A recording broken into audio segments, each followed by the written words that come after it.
السلام علیکم سامعین، کیا حال چال ہے؟ ٹھیک ٹھاک ہیں آپ سب؟ اچھا سامعین، آج جس برائی کا ذکر ہم کریں گے وہ بھی معاشرتی طور پہ ہی ہم سب کے اندر بہت زیادہ پھیلی ہوئی ہے، اور وہ برائی یہ ہے کہ ہم میں سے اکثریت جو ہے وہ یہ جو گھر کا ویسٹیج ہوتا ہے جسے کوڑا کہتے ہیں، یہ کوڑا ہم لوگ کیا کرتے ہیں، اپنے گھر کا اکٹھا کر کے اپنے گھر سے باہر نکال کے ساتھ والے کی دیوار کے ساتھ لگا دیتے ہیں۔ اگر یہ نہیں کرتے تو اس کو کسی بیگ میں ڈال کر جب پھینکنے جاتے ہیں تو اگر ڈسٹ بن دور ہو تو گلی کے کسی نکڑ پہ یا گلی کے کسی بیچارے کے خالی پلاٹ کے اندر پھینکنا شروع کر دیتے ہیں۔ یہاں پھر ہم لوگ اگر ڈسٹ بن کے پاس پھینک بھی دیں تو پھر اس کے اندر اگر نہ گرے تو وہیں پڑا رہنے دیتے اور آگے نکل جاتے ہیں۔ یہ نہیں کرتے کہ ایک سیکنڈ رکیں، اسے اٹھائیں اور ڈسٹ بن کے اندر ہی ڈال دیں۔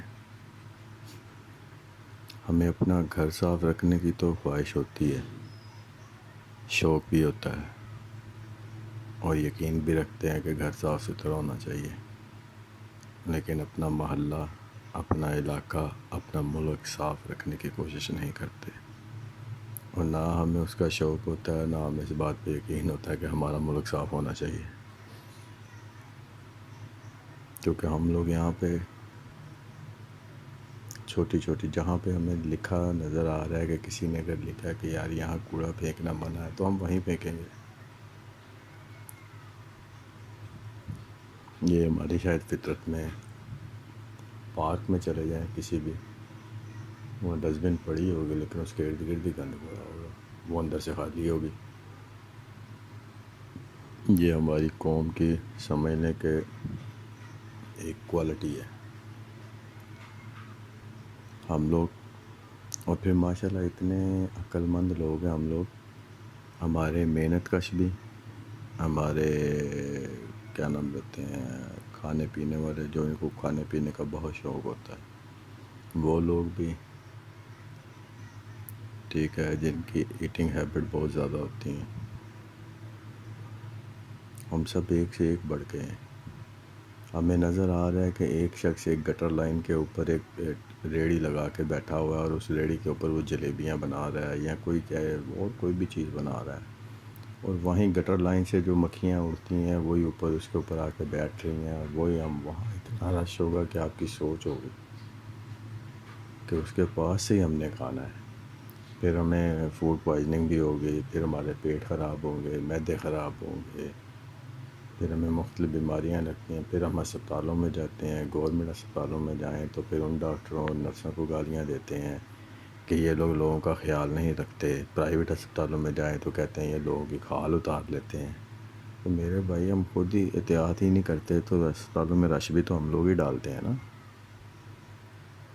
اگر ہمیں پتہ ہے یار ایک شخص ایک غلط اور غلیظ اور گندی جگہ کے اوپر اپنے کھانے پینے کا سامان لگا کے بیچ رہا ہے، تو کیا ہم میں اتنی اخلاقی ضرورت نہیں کہ ہم اسے پوچھ ہی لیں کہ میرے بھائی آپ کو کیا کوئی صاف جگہ نہیں ملی؟ آپ خود بھی بیمار ہو رہے ہیں، ہمیں بھی کر رہے ہیں، اور پھر جتنے بھی ٹھیلے والے ریڑھی والے ہوتے ہیں ان کے پاس کوئی نہ طریقہ کار ہوتا ہے صفائی کا۔ آپ دیکھ لیں، آپ نے کھانا کھایا ہے کسی دال چاول والے کے پاس ریڑھی میں، اسی ایک ہی گندے پانی میں اس نے پلیٹ ڈالنی اور نکالنی ہے، اور وہی آپ کو دوبارہ دے دینی ہے۔ اسی طرح شربت والوں کا حال ہوتا ہے۔ ہم انہیں ایجوکیٹ تو کر سکتے ہیں کہ میرے بھائی یہ جو تم اپنا ہاتھ بار بار اسی کے میں شربت میں ڈال رہے ہو اور یہ گل رہا ہے، تو اس سے بہتر ہے تم کوئی کپ لے لو، کوئی گلاس ایسا لے لو، کوئی مگ ایسا لے لو جو شربت میں ڈال کے اور دوسرے گلاس میں ڈال سکو۔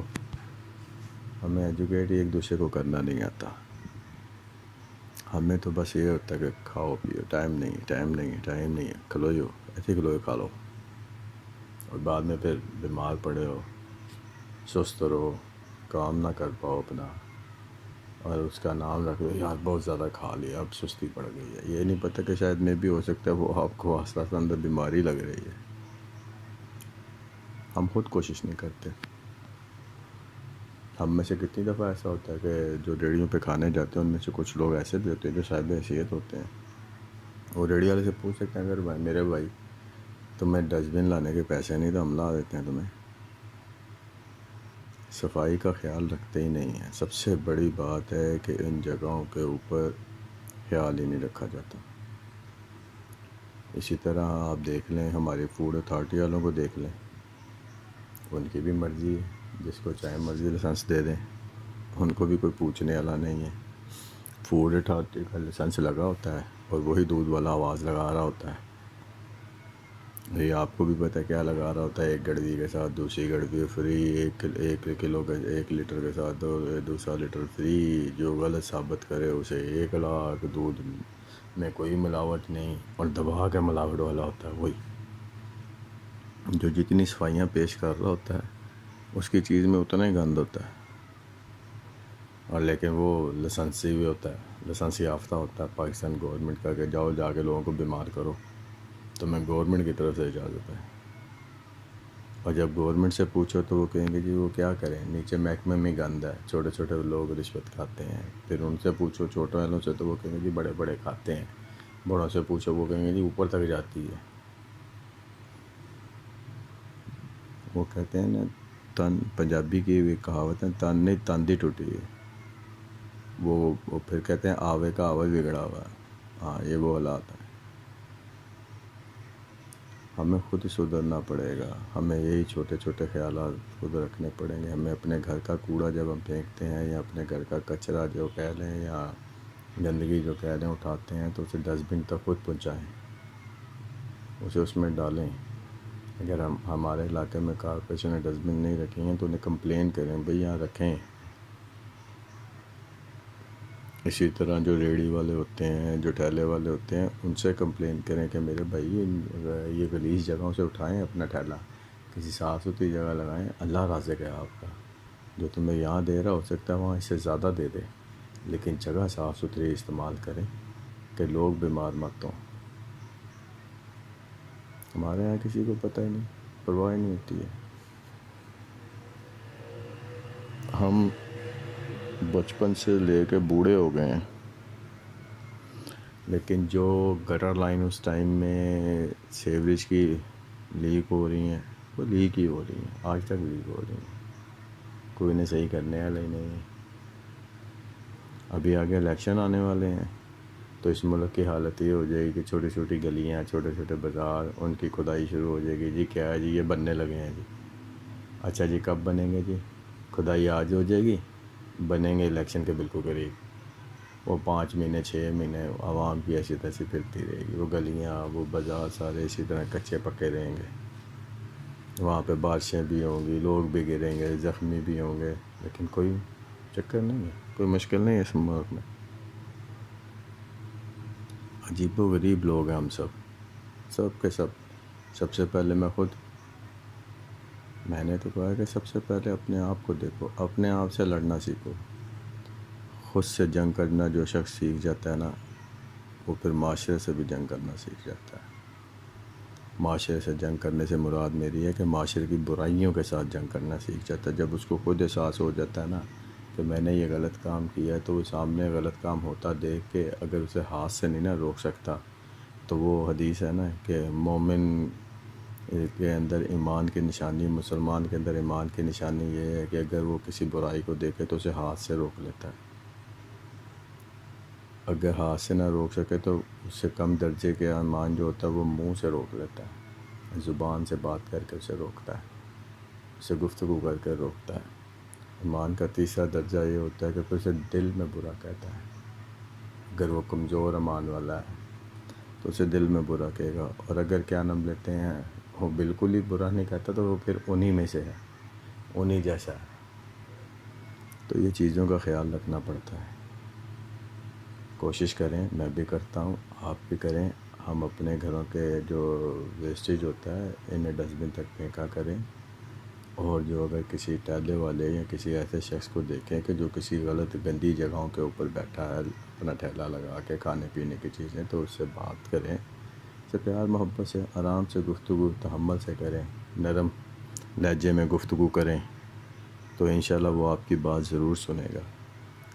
ان سے کہیں کہ میرے بھائی آپ کے کیا بیوی بچے نہیں ہیں, کیا آپ نہیں چاہتے کہ وہ صحت مند رہیں؟ ظاہر سی بات ہے وہ کہے گا بالکل نہیں، کون کہتا ہے کہ میرے بیوی بچے یا میرے ماں باپ بہن بھائی بیمار ہیں؟ تو پھر ان سے پوچھیں گے جب اپنوں کے لیے چاہتے ہیں تو دوسروں کا بھی خیال کریں یار، دوسروں کا بھی تو وہی رشتے ہیں دنیا میں اللہ نے بنائے جو آپ کے رشتے بنائے ہیں، تو مہربانی کریں لوگوں پہ، احسان کریں لوگوں پہ، اچھی صاف ستھری جگہ استعمال کریں۔ میں نے بہت سے ٹھہرے بہت سی چیزیں ایسے دیکھی ہیں، بہت سے گنے یعنی رو کی مشینیں ایسی جگہوں پہ گندی جگہوں پہ لگی دیکھی ہیں، یہ جلیبیاں بنانے والے گندی جگہوں پہ بیٹھے ہوتے ہیں، برگرز لگے ہوئے ہیں چھوٹے چھوٹے نالوں کے پاس لگے ہیں، گٹر لائنز کے پاس لگے ہیں، اور حیرانگی یہ ہوتی ہے کہ لوگ آتے ہیں پھر بیمار نہ ہو تو اور کیا ہو، جا کے اپنے سرکاری اسپتالوں کا حال دیکھیں آپ۔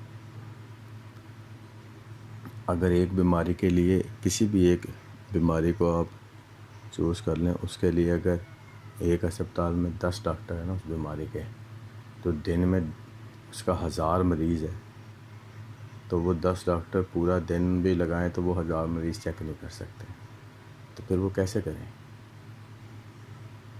ہمیں سوچنا ہے نا، انہیں تو نہیں سوچنا بیچارہ، وہ تو اپنی ڈیوٹی پہ آئے اور آگے سے ماشاءاللہ ہم ہیں کہ چل میرا بھائی والا کام ہوتا ہے۔